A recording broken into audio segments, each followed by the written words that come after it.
warahmatullahi wabarakatuh. Perkenalkan, nama saya Diah Sulistiani Muladi. Saya ingin mencoba membantu beberapa hal mengenai pasal-pasal yang berguna bagi ujian kode etik notaris, kode etik notaris dalam hal Undang-Undang Jabatan Notaris, yaitu Undang-Undang Nomor 2 Tahun 2014 . Tapi tolong juga Anda peserta calon ujian kode etik notaris belajar juga Undang-Undang Nomor 30 Tahun 2004 .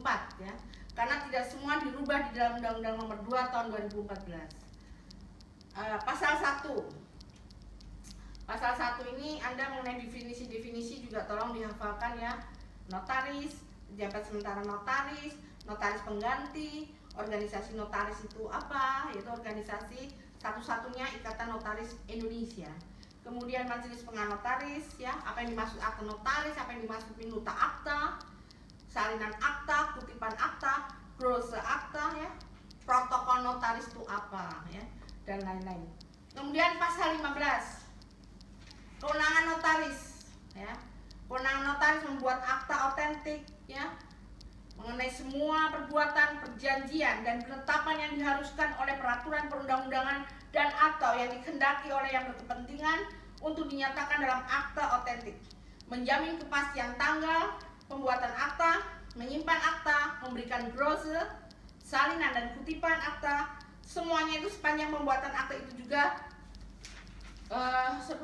sepanjang pembuatan akta tidak juga ditugaskan atau dikecualikan kepada pejabat lain atau orang lain yang ditentukan di dalam undang-undang.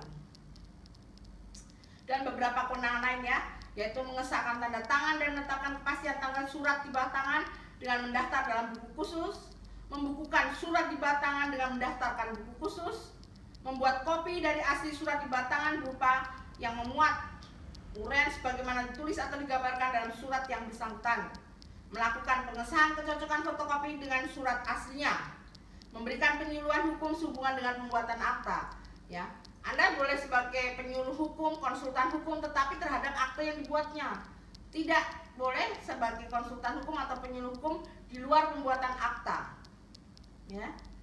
Kemudian membuat akta risalah hilang, membuat akta yang berkaitan dengan pertanahan gitu. Tolong dihafalkan semua kewenangan notaris itu. Kemudian pasal 16. Dalam menjalankan jabatannya, notaris wajib bertindak amanah, jujur, seksama, mandiri, tidak berpihak, dan menjaga kepentingan pihak yang terkait dalam perbuatan hukum. Jadi Anda kalau nanti sebagai notaris tidak boleh memihak, walaupun bagaimanapun keadaannya, Anda tidak boleh memihak, independen, seksama harus jelas, aturannya apa harus Anda mengerti juga di situ, Definisi pasal 16 itu semuanya kewajiban notaris itu Anda hafalkan. Kemudian pasal 16A, calon notaris yang sedang melakukan magang wajib melaksanakan juga merahasiakan klien, itu kan wajib juga kalau anak magang juga Para saudara-saudara yang magang di kantor notaris harap merahasiakan klien saudara. Nah, kemudian pasal 17, notaris dilarang menjalankan jabatan di luar wilayah jabatannya. Tolong jangan hanya ujian saja Anda secara normatif, tetapi di lapangan secara sosiologis kalau sudah praktek, tolong tidak boleh kita misalnya ditempatkan di Jakarta, Anda buat aktenya di Sukabumi, badan kita harus tetap di provinsi mana kedudukan kita ditempatkan, nggak boleh jalan-jalan di luar provinsi, itu di sini dilarang pasal 17.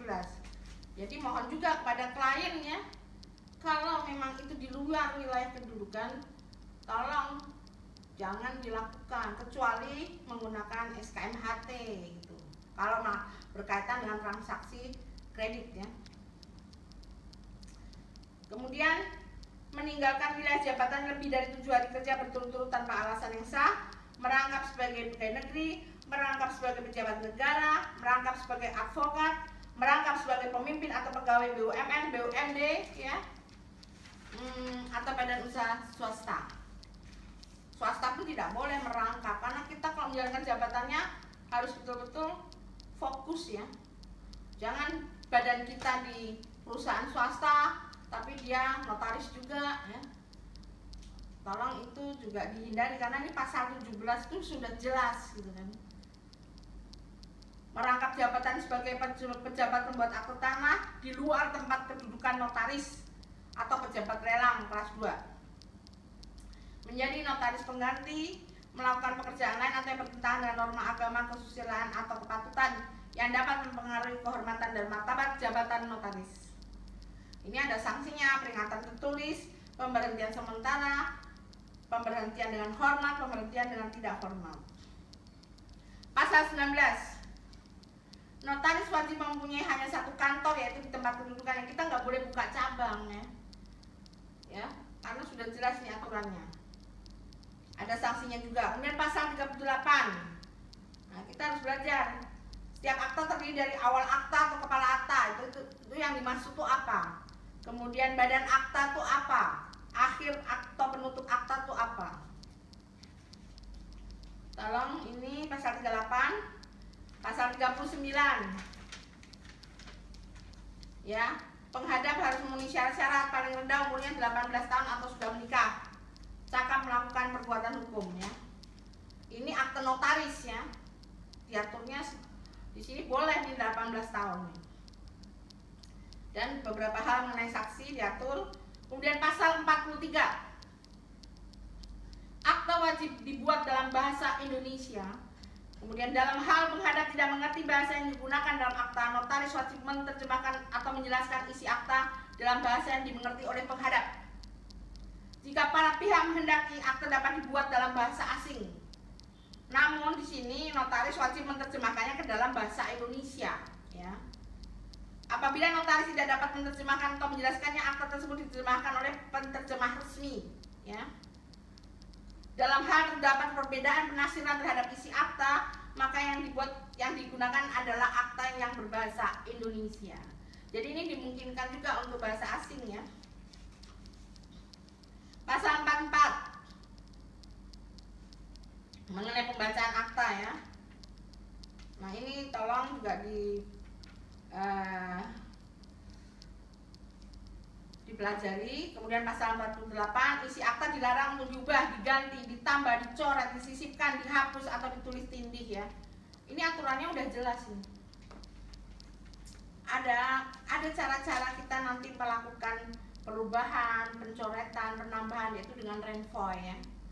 Di sini sudah jelas diatur pasal 49. Nah, bagaimana cara melakukan renvoy di sini tolong dipelajari ya.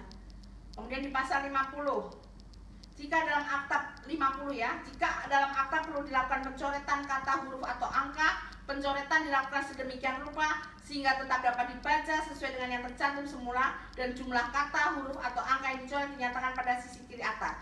Jadi kita kalau bikin renvoy dalam sisi kiri akta, kita tidak bisa lagi sah coretan, sah tambahan ya. Sah coretan dengan gantinya nggak bisa, tapi harus disebutkan berapa kata, berapa huruf, berapa angka.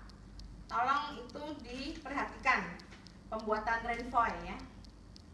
Pasal 51, notaris berwenang untuk melakukan kesalahan tulis dan atau kesalahan ketik yang terdapat pada minuta akta yang telah ditandatangani. Caranya dengan berita acara ya. Ini ada prosedurnya pasal 51. Kemudian pasal 54, notaris hanya dapat memberikan atau memperlihatkan atau memberitahukan isi akta, glose, salinan akta, kutipan akta kepada orang yang berkepentingan langsung pada akta, ahli waris atau orang yang memperoleh hak kecuali ditentukan lainnya peraturan perundang-undangan ya. Jadi kita tidak bisa memperlihatkan kepada orang yang tidak ada urusannya atau tidak menjadi penghadap di dalam minuta akte kita ya, kecuali orang yang meninggal baru ahli warisnya ya. Anda boleh memperlihatkan. Itu pun ada prosedurnya juga sebagai ahli waris ya. Makanya hati-hati, tidak setiap orang bisa, karena itu dokumen negara, minuta itu ya. Kita tidak bisa, sudah diatur oleh undang-undang untuk dijaga.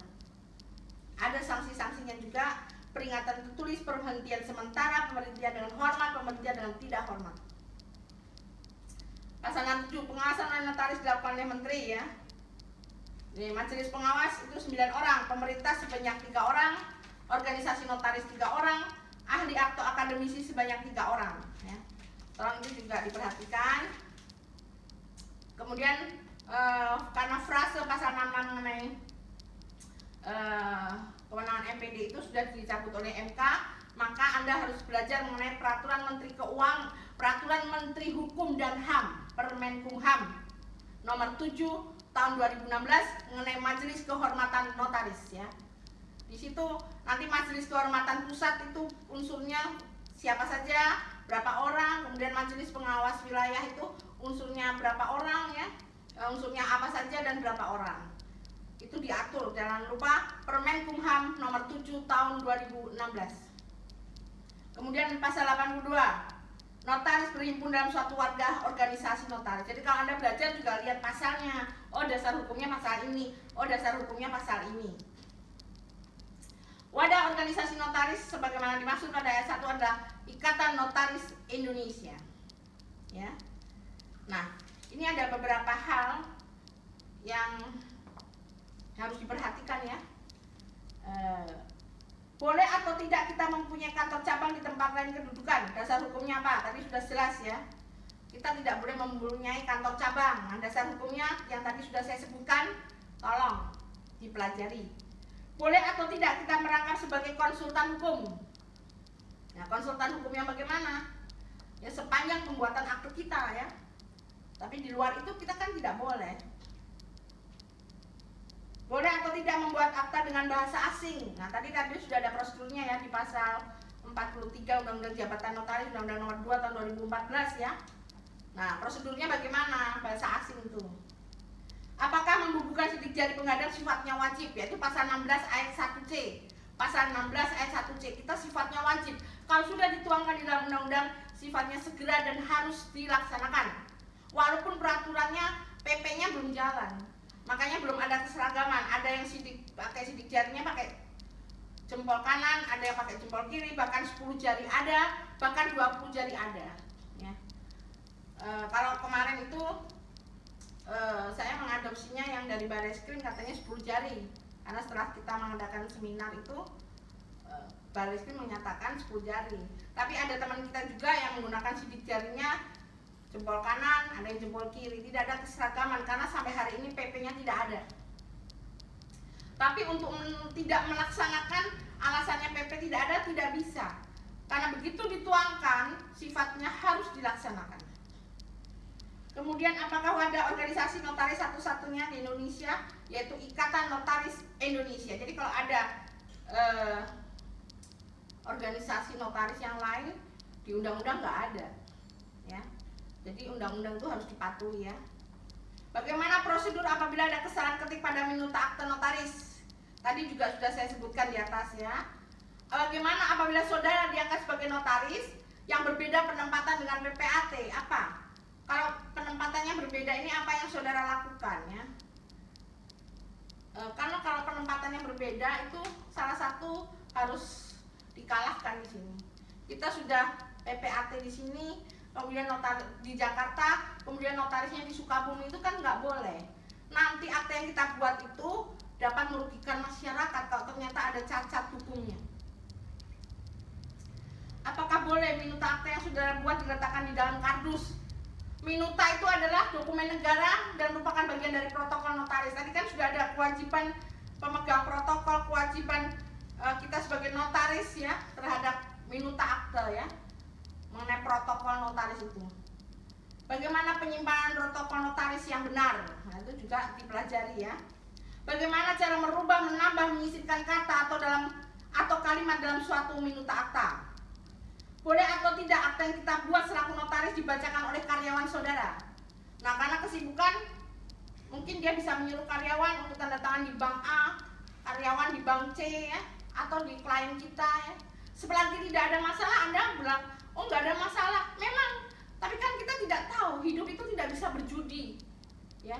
Karena kita kan tidak bisa, ya insya Allah tidak terjadi. Tetapi kan kita sebagai notaris itu tanggung jawabnya juga kepada Allah ya. Apa yang kita perbuat itu kan tanggung jawabnya kepada Allah. walaupun orang pengawas tidak tahu, tapi nanti